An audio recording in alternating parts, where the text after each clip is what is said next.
सभी को मेरा प्यार भरा नमस्कार। मैं प्रीति शर्मा फ्रॉम दिल्ली।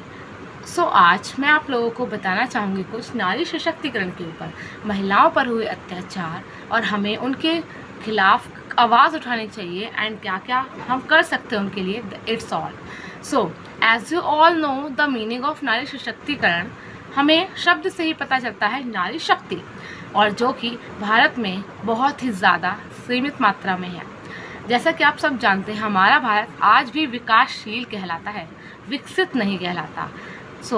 इसलिए क्योंकि इसमें महिलाओं का 20% 30% योगदान है, अदरवाइज ऑल योगदान मेल्स का ही है। बट आप जानते हैं कि देश चलाने के लिए पुरुष और स्त्री दोनों ही बहुत ही महत्वपूर्ण होते हैं। मैं आपको एक बात बताती हूँ, जो स्त्री और पुरुष होते हैं ये एक रथ के दो पहिए होते हैं। जैसे अगर एक पहिया खराब हो जाए तो रथ किसी काम का ही नहीं रहता। ऐसे ही अगर नारी योगदान में पीछे रही तो भी देश का लॉस है, और अगर पुरुष योगदान ना दे तो भी देश का विकास नहीं होगा। इसीलिए हमें दोनों को समान महत्वता देनी चाहिए, हमें किसी को भी पिछड़ा हुआ नहीं साबित करना चाहिए। प्राचीन काल में नारियों ने अपना योगदान दिया है, पर अब जो प्रचलन आ रहा है उसके अकॉर्डिंग हम नहीं ले सकते कि नारियों का अभी भी उतनी ही वैल्यू मिल रही है। एग्जाम्पल के तौर पे अगर हम प्राचीन काल की स्त्री को देखें तो उसमें आते हैं हमारी लोपामुद्रा, घोषा, अनुसुईया, सावित्री जैसी कई और महिलाएं हैं जिन्होंने अपना योगदान दिया है।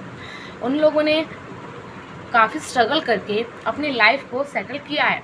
बट आज की डेट में भी कई ऐसे लोग हैं जो नारी को बोझ समझते हैं, नारियों को बोझ समझते हैं, तथा उनकी मजबूरी कोई नहीं समझता। उनकी रिस्पॉन्सिबिलिटी क्या होती है घर के प्रति उन्हें कोई मोटिवेट नहीं करता। एज लाइक दैट हम आज के कई केसेस ले सकते हैं। My humble request to our government, उन्हें नारी सशक्तिकरण के ऊपर कदम उठाना चाहिए। बट सारी जिम्मेदारी सरकार की तो नहीं होती, तो इसलिए हमारी पब्लिक को, हम लोगों को, आप लोगों को हमें जागरूक होना पड़ेगा नारी सशक्तिकरण के ऊपर। क्योंकि अगर हम नहीं जागेंगे, अगर हम नहीं उठे तो सरकार भी कुछ नहीं कर सकती। तो मैं बोलना चाहूँगी कि जो भी पुरुष जाति है उन्हें समझना चाहिए कि स्त्रियों को भी काफ़ी स्ट्रगल करना पड़ता है। उनकी ज़िंदगी सिर्फ रोटी चूल्हा चौका में ही नहीं होती है। कई पेरेंट्स ऐसे होते हैं जो उन्हें फ्रीडम नहीं देते हैं, पढ़ाना नहीं चाहते हैं कि ऐसा भी होगा लाइफ में, कभी सोचते ही नहीं कि फ्यूचर में ऐसा हो सकता है। इनफैक्ट उनका सोचना ये है कि बस उन्हें हस्बैंड अच्छा मिल जाए, then life is settled. And नारी सशक्तिकरण बहुत ज़रूरी है, जस्ट बिकॉज ऑफ नारियों के सम्मान के लिए हमें कुछ करना होगा। इंसान आज भी नारी को पिछड़ा ही समझता है, बट ऐसा नहीं है। उन्हें समझना चाहिए कि नारी के बिना सब कुछ असंभव है। नारी नहीं तो ये संसार ही नहीं रहेगा। नारी सशक्तिकरण की ओर हमें कदम बढ़ाना चाहिए, और नारी के पीछे रहने के मुख्य कारण जो हैं हम वो ले सकते हैं। लिंग आधारित हिंसा, प्रजनन, स्वास्थ्य विषमताएं एंड हेल्थ इशू।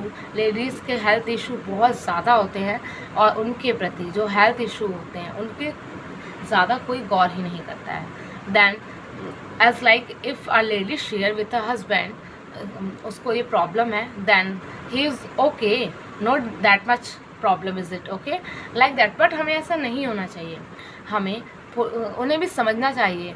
ऐसा नहीं है कि जो बाहर प्रोफेशन काम करते हैं सिर्फ उन्हीं को प्रॉब्लम होती है। अगर आप नारी को समझेंगे ही नहीं तो उन्हें हेल्प कैसे करेंगे? उन नारी सशक्तिकरण जो चल रहा है उसमें कैसे अपना योगदान देंगे? तो मैं यही कहना चाहती हूँ कि हमें नारी सशक्तिकरण को बढ़ाना चाहिए, हमें पब्लिसिटी करनी चाहिए एंड मोटिवेट करना चाहिए हर एक भारत के इंसान को कि वह नारी सशक्तिकरण को फॉलो करे और नारियों की इज्जत करे। नारी खुश रहेंगी तो देश खुश रहेगा। और इसी के साथ मैं इसको एंड करना चाहूँगी अपनी एक छोटी सी पोएम के साथ जो नारी से ही रिलेटेड है। चेहरे पर हंसी आँखों में नमी, चेहरे पर हंसी आँखों में नमी, लिए खड़ी थी द्वार पर वह टूटते सपनों की एक छोर पड़ी।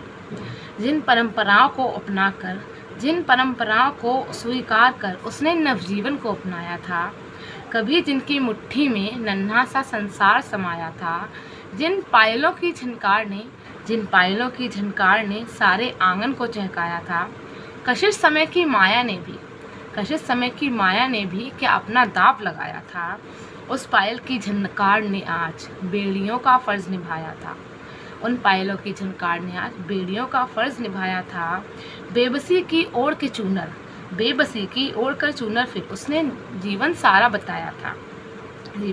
बिताया था। आज फिर एक औरत ने अपने नारी होने पर अफसोस मनाया था। भाग्य सिया का आज शायद फिर दोहराया था। आज फिर एक नारी ने अपने औरत होने पर अफसोस मनाया था। तो my humble request to you all कि ऐसा अगेन ना हो कि कोई एक और नारी अपने नारी होने पर अफसोस मनाए। उससे पहले ही हमारी सरकार को और हमें कुछ कदम उठाने पड़ेंगे जो कि नारी शक्तिकरण की महत्वता को और ज़्यादा बढ़ाएंगे, तथा नारियों को भी हमारे भारत में पुरुषों के समान ही महत्व मिलेगा। सो मेरी गुजारिश है आप सभी से ज़्यादा लोगों तक मेरी बात पहुंचाएं। So thank you so much to giving me a chance कि मैं अपने विचार आप सबके सामने प्रस्तुत कर सकी।